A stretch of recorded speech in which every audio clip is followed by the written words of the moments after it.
Hello, everyone. I hope you all are doing well amid the pandemic. I, Ankita Sharma, your host, welcomes you to the Storybook. For today, I have a guest who's a life changer and a change maker herself. I would define her in three words: passionate, powerful, and purpose driven. She is a mental health therapist, founder of Enso Wellness, and a counselor. Today, I have Arouba Kabir Pathan with us. I welcome you, ma'am. Thank you so much. Thank you so much. It's such a pleasure to be here, and you are doing an amazing job. Thank you. How are you, ma'am? How's the pandemic treating you? Oh, I'm very well. Pandemic. I guess, yeah, it's very unfortunate. It shouldn't have happened, but I guess then it is completely giving us a different outlook towards life. That how we can, be it emotionally or be it physically, and be it how Hmm. you are looking out at the world. It is giving completely a different picture, and I'm just enjoying it because I feel I haven't worked so much in so many years. How I have worked in during this pandemic. Yeah. Plus, since working from home, I have been able to spend a lot of time with my dogs. Every now and then I take breaks with them. So I guess kind of blessing. Yeah, no one wants it. I definitely miss the physical classes, physical touch. But then I guess, it's still, at least we are healthy and we are better. That is important. Yeah, that's important. So let's start the interview, ma'am. So Mhm. you are the owner of Enso Wellness, and you are also an advocate on board with an organization for rare diseases in India. So, although your main domain is mental health, but you have expanded yourself to physical well-being of people as well. Now that really takes a lot of passion. So first, tell me, where does all this passion come from? I guess, when people tell me that you are doing it for others, to be honest with you, I do it for myself. I became a therapist because I wanted to help myself. I was going through a lot emotionally, and I wanted to get out of that phase. And I was like, okay, what should I do? And I became a therapist. But at the same time, I live with a medical condition called cystic fibrosis, which is very rare in India, and I have been advocating it for a few years now. And that's why the ORD, Organization for Rare Diseases in India. So yeah, that gives me that purpose because I know how important it is, that connection, that sync between physical and mental health. Yeah. When we talk about physical health, everybody talks about it so openly. They're like, okay, I have diabetes, I have blood pressure, I have this and I have that, I have backache. But if you are going through a bad phase emotionally, you don't want to talk about it, you feel ashamed. So, Yeah. but I wanted to do this. I wanted to create this awareness that hey, it is equally important how your physical health is. So you need to pay attention to both, to have that equilibrium, to have that balance in your life. So I guess yeah, that's where it comes from. But basically, it comes to stay positive and lively every day. You have to put an effort, and I guess this is my effort. Wow, that's beautiful, ma'am. So let's dig a little deeper and why when you were studying. So at the age of 21, basically, you were hospitalized for a pretty long time. Although you were, healthy from the very start, this must have been a big jerk for you, a big break. And you came to know something about your body. How did that affect you mentally, physically, and emotionally? And how did your life change after that? Oh, from childhood, I was like not a very sporty child. Sorry, not a very sporty child. But I was like good to go. Used to travel, have picnics, play badminton, have fun with my friends. But I was told that I have asthma since my childhood, and that is what I was treated for. Every now and then, whenever I would be sick, they would to put me on medications here and there. In fact, they put me on tuberculosis medication twice, thinking that I got tuberculosis, but it wasn't there. And then I was a budding journalist. I was working with the news channel, and it was my first job. It was pretty excited, I had gotten I was working with a reputed channel, and I got promoted in a short duration of time.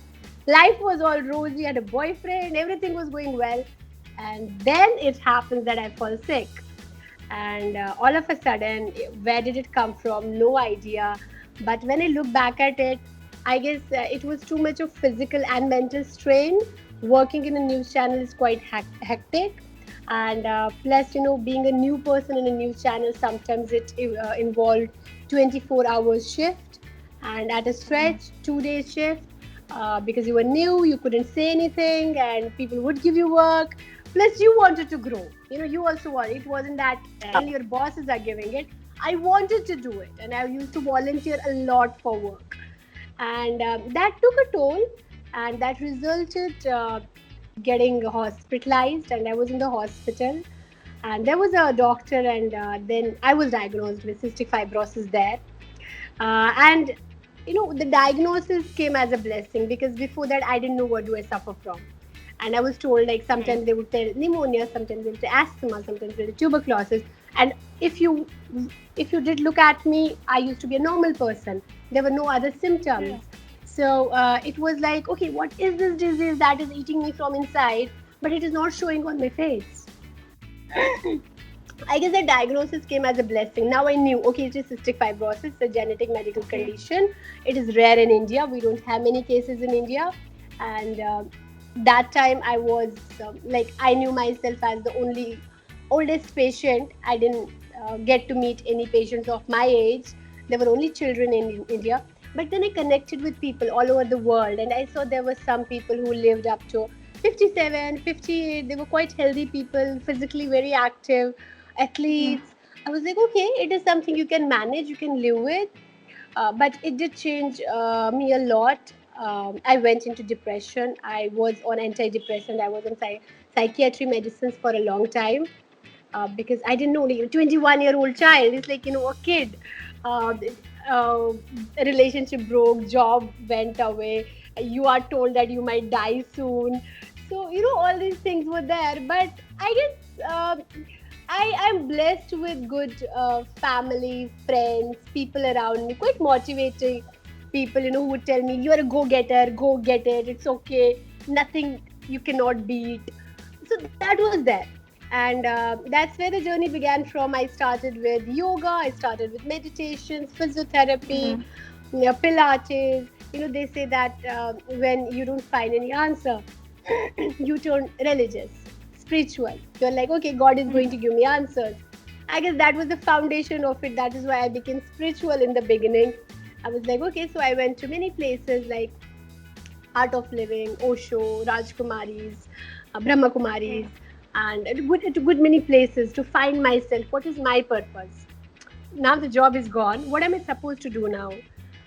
So, where there was a lot I went through physically and mentally, but then that completely changed into a blessing, and I knew, okay, this is what I want to do. I want to first help myself, and in that process, if I am able to help people who don't get help as I wanted help and I didn't get it. I used to visit this counselor, and she would tell me, try to be happy. But how? I don't know. Yeah. So she Oh was my like, God. do things which make you happy. But Miss Counselor, I don't have strength. So what do I do about that? I cannot physically walk much. When I talk, I get breathless. And when I try to write, I overthink and I cry. What do I do? So she wouldn't give me answers for these things. She would tell me, Oh my okay, God. get physiotherapy done, join yoga. But there wasn't something she could connect. And now when I see my clients and I give them a proper plan, and I tell them and I explain it to them, how is it going to work if I am asking you to draw something, how that particular drawing is going to get your emotions out on paper. So that became the beauty of it, because I traveled, I went to different therapists, I went for different courses, and I realized there was much more outside India about mental health therapy, with Yeah. physical health therapy. So I was like, okay, let me come back and do it. And it was, plus also, you don't want to be financially dependent, you want to be Yeah. independent. And this profession gave me that flexibility which I needed for my health, and at the same time that independence which I wanted. So it allowed me to have both, and I love it. I love every day, every challenge, every day. It's amazing. Yeah. Wow, it's so beautiful and inspiring to hear you, ma'am. You have come out to be so strong.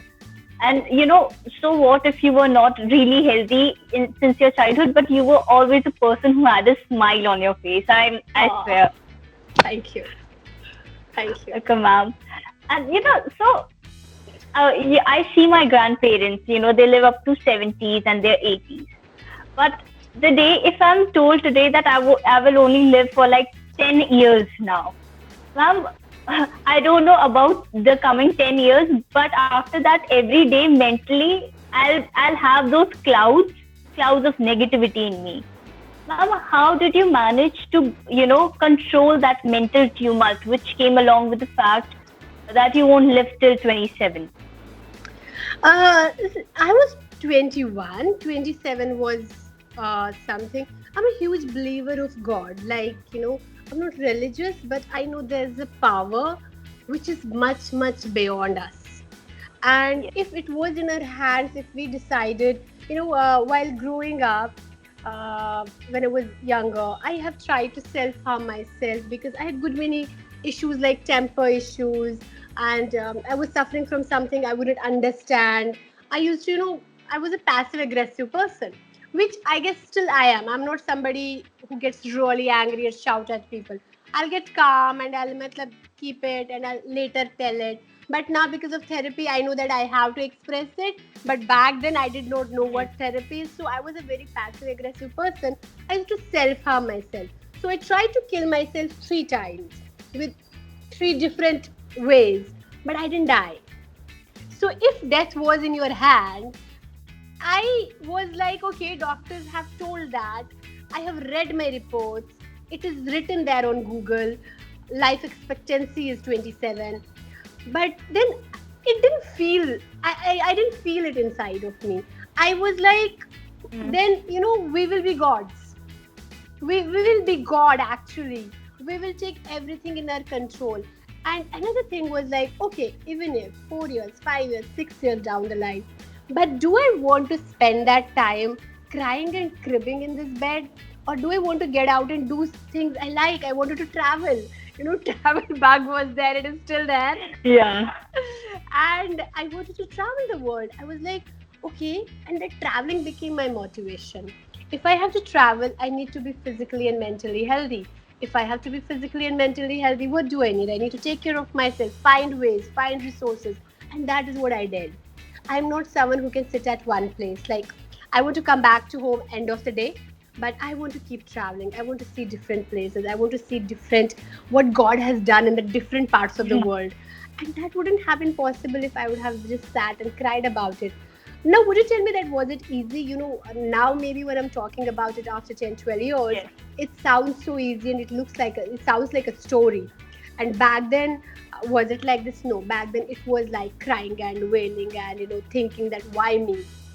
But I am glad that the realization came sooner. इतना time Yes. waste नहीं हुआ. I didn't waste time. It wasn't that I was like, after 10 years I realized it. It was within that 1 year I was like, no, I need to get up. I need to get up. I need to do something. And as I said, I'm blessed with wonderful people around me. Yes. In one or the other way, they kept motivating me. They were like, Arey, it's absolutely okay. Some friends, literally, none of my friends in my friend circle um, won't be someone who would have not pressed my feet in public places. Because I would get tired, I would tell them I'm not able to walk, and they'll start massaging my feet. I Oh my massaged God. my feet. So all my friends have done that for me. My sister used to carry my bag. Anything she would not let me carry in my hands because I would get muscle pulls. And she would say, "Just give it to me. I'll carry it, and you walk." And I'll be just walking without having anything in my hand. And now, by God's grace, I have 2 dogs. I can take them on a leash. I can go out. So yeah, that's how it is. I guess it's very important. One, you believe in yourself. Second, have that faith in that higher power. Something is much more beyond us. Third, stay connected, express yourself. And that is what I did. I was very expressive of my pain, of my sadness to my friends, to my family, that what am I feeling about it. So that was there. And it was a struggle, but it was a wonderful struggle. I guess I always call myself humane. I have become humane because of this. Yeah. Hmm. Wow, ma'am, beautiful. And it's actually, we might not have that disease, but your story is giving us so many lessons, so many new perspectives. And more than anything, how important it is to be optimistic and, believing in that higher self to, actually have a smooth and a very good life. Yeah. And now coming to life and smooth life, we have COVID-19 going on. And, I just I just fail to understand how difficult would it be for all those people who had mental health disorders and they were having their therapies and yoga sessions going on, and then the lockdown started. So, ma'am, you are the owner of Enso Wellness. You're an entrepreneur and you're also a therapist. Ma'am, how did you manage the situation as an entrepreneur and as a therapist? I guess so. As an entrepreneur, we are still in dilemma. I had I had taken a new studio, which was a great investment. It was doing amazing. We had introduced good many therapies, had collaborated with other people, and I've always been fond of people should talk in person and not on phone. People Yeah. should write down and not type, and that is what I was creating an awareness about, that how active physically and mentally it keeps you. And those were the workshops and those were the sessions. And I had good many people as clients who had social anxiety, so we were working on that. So as an entrepreneur it is a loss, but I guess Mm. at the same time it is an investment in your brand right now. If you really give time, you find ways how you can invest in your business. Mm. Now you can reach globally. Earlier I was limited to Delhi NCR, people who could come to me. But right now, during this pandemic, I have taken sessions, I have taken webinars, I've done lives for Australia, for UK, for Sri Lanka, which wouldn't have been possible. Wow. And I am getting queries from interior parts of India like Telangana, Coorg, very, very interior parts of India, which I had never, Yes. Ladakh, which I had never thought of that I can cater to. So if I see business wise, it is time to invest and rebrand yourself and upskill yourself. Like how you taught me Skype today. I wasn't using Skype before, so you taught me. Yeah. So that upskilling is very important. Upgrading Yes. ourselves. So I get that this is that time when we can do that. And as a therapist, in one way, yes, it is not as how the physical therapy was, but it is still Mm. effective. And where I miss that thing, because if a client is crying, I could give a tissue, which I cannot do here. I have to be Yeah. dependent on the person. I'm like, please take a tissue, have some water, which I could have done easily in my vicinity. So that limits me, but at the same time, it has also given me a very, very different insight about therapy, about people's homes, how do they live, what are their Mm. circumstances, what are the restrictions they have. So Yeah. that also allows me to give them more resources which they wouldn't otherwise have talked about. So it has pros and cons, but I'm taking it in a positive way. I have decided that we will be doing online services until December, and we are trying to see which products are selling online, what can we do, what awareness we can create. It is going good, but I have like in my mind it is now okay. Until December, don't think about profit. Just think about break even. It should be no Mm. profit, no loss. It shouldn't be like so that bit is happening. But if I talk about therapy, I guess I'm really glad that people are reaching out. Maybe sometimes because of the charges, sometimes because of the timings, everybody is not able to take the therapy. But Mm. at least they are reaching out. So they are thinking Yeah. that they need help. So that awareness is there because of this pandemic. Otherwise, Yes. people wouldn't talk about mental health at all. They would be Yes. ashamed. But now they feel it's all right. Okay, pandemic. I can make pandemic as an excuse, and I can take care of myself. So whatever. But at least they are, reaching out. Reaching out. And somewhere I believe social media is, pretty much very plays a very vital role for this awareness regarding mental health. But now, talking about such circumstances too, amid coronavirus, a person on an average spends 4 hours a day on social media. And there's this one good side of social media that you were able to spread awareness, but on the other side, consciously or not, we compare the post of someone, the highlights of someone's life with the behind the scenes of our lives. And somewhere that comparison, it has scientifically been proven that it leads to anxiety, depression, and stress, especially among the age group of 18 and 24, which is most exposed to social media. So, Ma, it's for all the youngsters out there that how do we become more mature and not compare our lives with someone else's lives just via social media. I was recently doing a webinar on self-image. So self-image is one which you think who you are, and then at the same time which you think how people perceive you. People. Who are you according to people? And unfortunately, it has become, and it is not only now, but for a few years now, it has become that way that your confidence is low. You go on a social media, put a picture, get 100 likes, it goes up. Whereas Yeah. we say that your confidence should not be dependent on other people's validation. But then Yes. again, we have to see it. Why is someone spending so much of time on social media?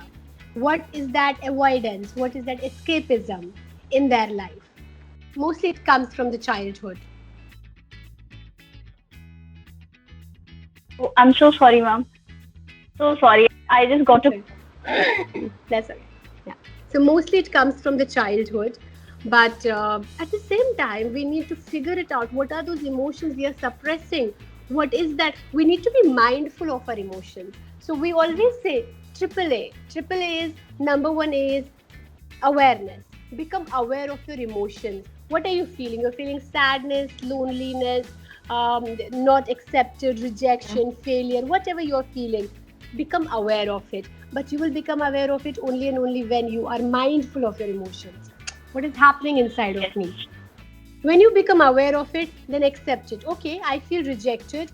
I feel that person rejected me and I am feeling it. Then take an action. And action is like, what can I do so that I don't feel rejected? Maybe I need to do something for myself, upgrade myself, have better communication, work out on my body, meditate.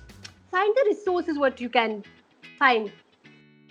But it is, but before, even before that, the important thing is what is it that you are escaping from, that you are spending so much of time on social media? What Very is true. it? And that mostly comes from your family, that comes from your society, how you have been treated, how you have been looking at it. Now until the age of 13, we always say we don't have a choice. Okay, we don't have anything in our hand. But after 13, it becomes about us. That okay, Mm. what do I want to do? How do I want to live? You should I'm not saying that technology is bad, I'm not saying digital media is bad, but digital Yes. detoxification is important.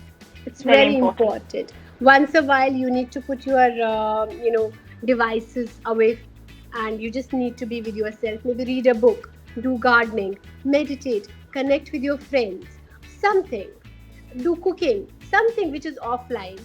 And this everything has become like, I want to cook, put it on social media. I want Yes. to do this, put it out there. So you're actually not enjoying the process of it then. Process. Yes. And if you're not enjoying that process, that is not going to help you at all to grow mentally or physically or as a person. Now, another important thing about it is if you're continuously doing that comparison with others, so you're basically ridiculing yourself. Yes. I'm not good enough. That person has better things. I don't have it. So you're continuously giving negative self talk. Now, you see, Yes. if you have a plant and you are not giving the plant right amount of shade, water, sunlight, anything, how is Hmm. it going to be? It's going to like become dry and die in few days. It is similar with humans. If you're not giving that positive self talk to yourself, where you say, okay, I do have flaws, but I'm going to work on them. I'm going to be Yeah. better tomorrow. I am working on it. You need to have that positive self talk to come over that comparison, having this self image. लोग क्या सोचेंगे, लोग क्या कहेंगे, Yes. having that Very those true. things. So I guess these are very important things, but at the same time, one needs to be mindful, and mindfulness is quite difficult It's nowadays. Yes, it's very true. And now we want to post our photos, and we also have this FOMO thing going on, fear of missing out. That's why, if a person thinks, okay, I should just, delete my Instagram account for 21 days, that person will be like, what am I going to miss then? Okay, I think I'm going to miss something, so let me just not do it. It's all there now. So, ma'am, according to you, like now that we know how to be mature enough to use social media, how do we better our scroll experience and not allow our self worth to be dependent on the likes we get on a post? Because that is a continuous effort. You need to work Yeah. on yourself every day before you go off to sleep. Take a pen and paper, write down first the things which bothered you, the negative things you think according to you. For example, I was jealous when I saw someone achieving something. Jealous is the emotion here. I was Hmm. sad because I didn't have anybody to talk to. Sad is again another emotion here. So you write down these negative emotions you have experienced. We call them unpleasant, because every emotion is important. So Hmm. these emotions, you put them there. These are okay, these are unhealthy for me. And then you write down, now what do I want to do instead? I don't want to feel jealous. Then how do I want to feel? I want to feel accepted, or I want to feel, have that content in my life, satisfied with my things, what I Yeah. have. Okay, now I am jealous because Ankita is wearing a $1,000 shirt and I'm wearing $800 shirt. I'm jealous of her. So what can I do? I need to work on myself so that I earn $1,000 and I can buy that shirt. What resources do I Yeah. need to do? Find a good job, do some hard work. That way you can.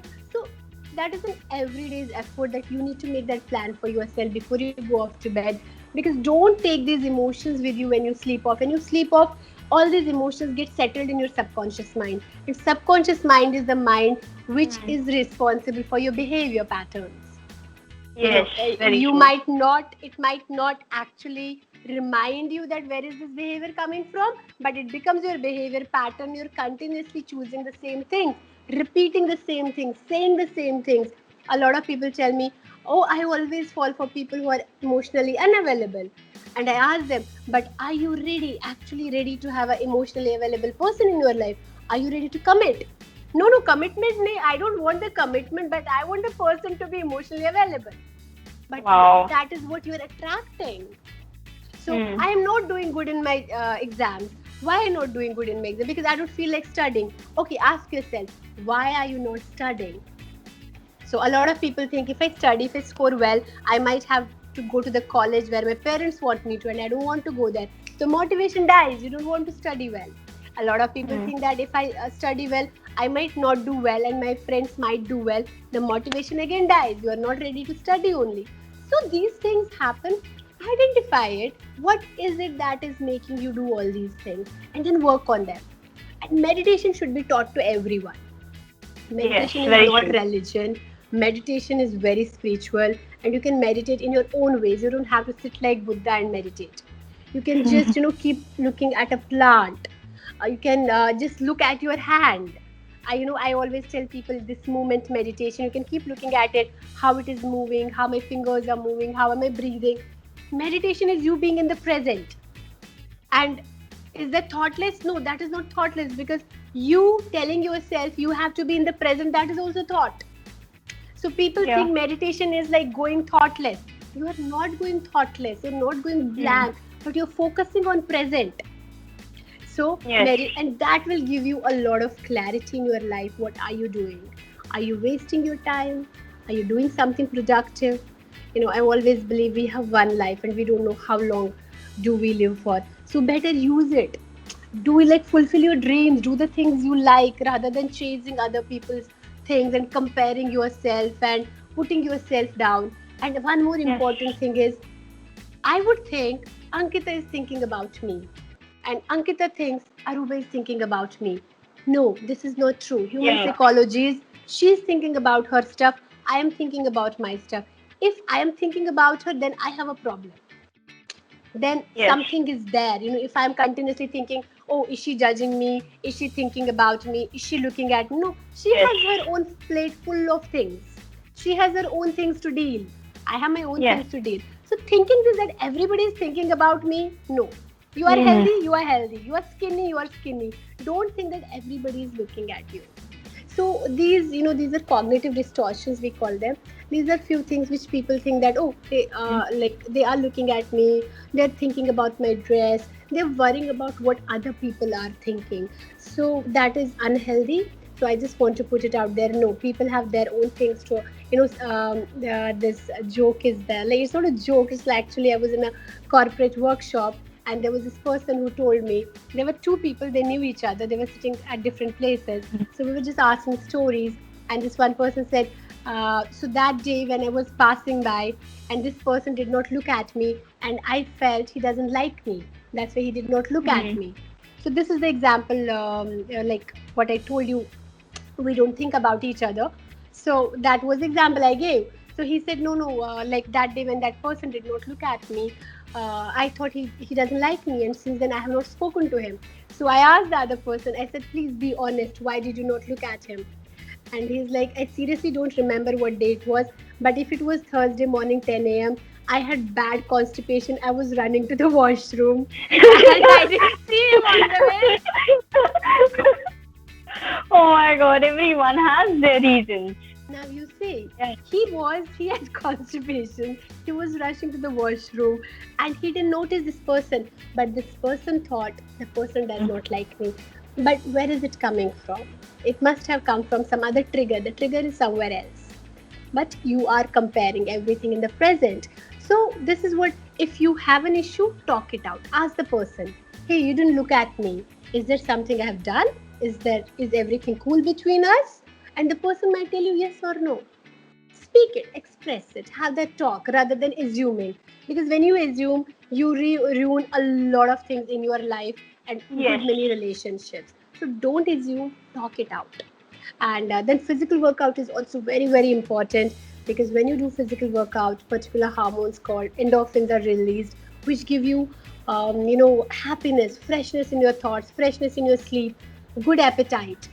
So even if it is cycling, walk, yoga, Zumba, anything that rocks your boat, but do something physically every day.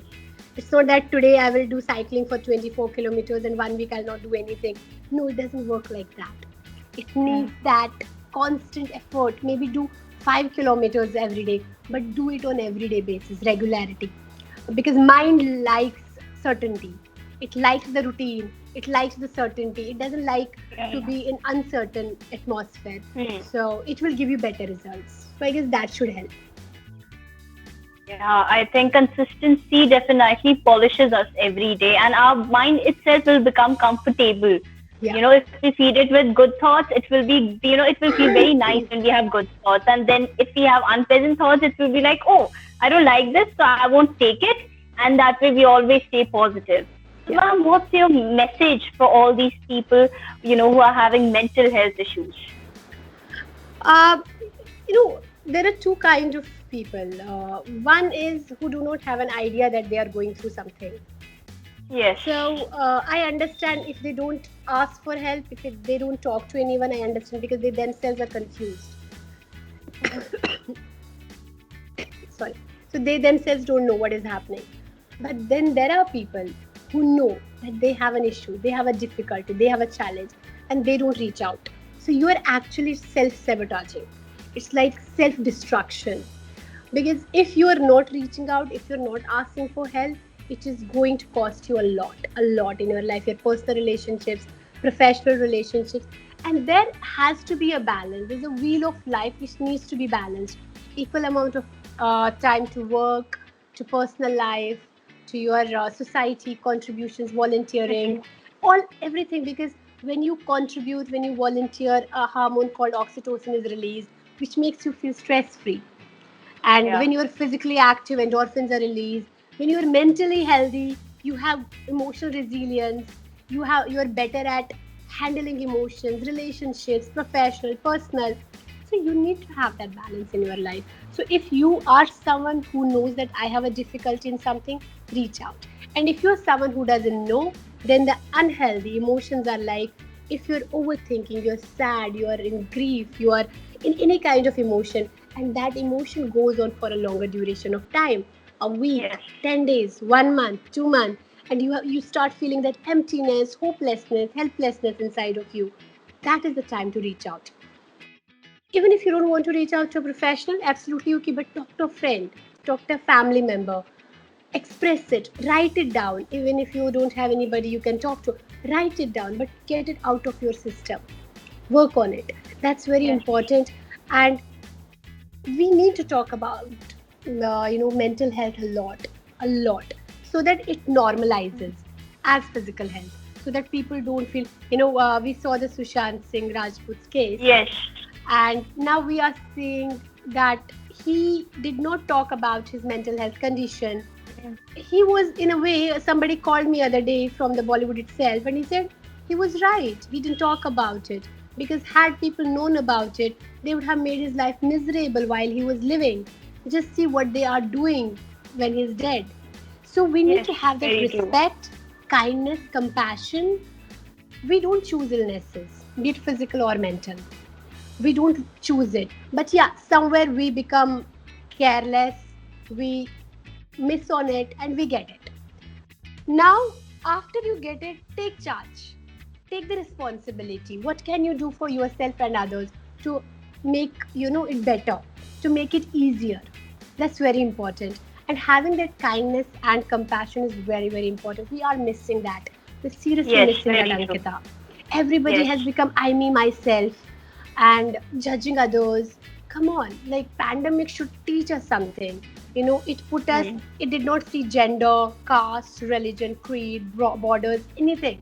It put Anything. everybody on the same platform. That is who we are. We are on the same platform.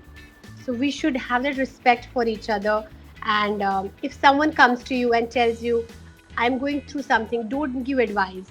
Just listen to that person. Listen Because to him. mental health is mostly about listening. That is what we do. If Hmm. it is a 45-minute session, the 30 minutes the client talks. 5 or 7 minutes we talk. 5 and 7 minutes we discuss what to do together. So listen to that person. Sometimes all they need is you listen to them. Don't give your advices, but listen to them. I guess that is the message. Just be there, spread awareness, talk more and more about it, reach out. Life is precious.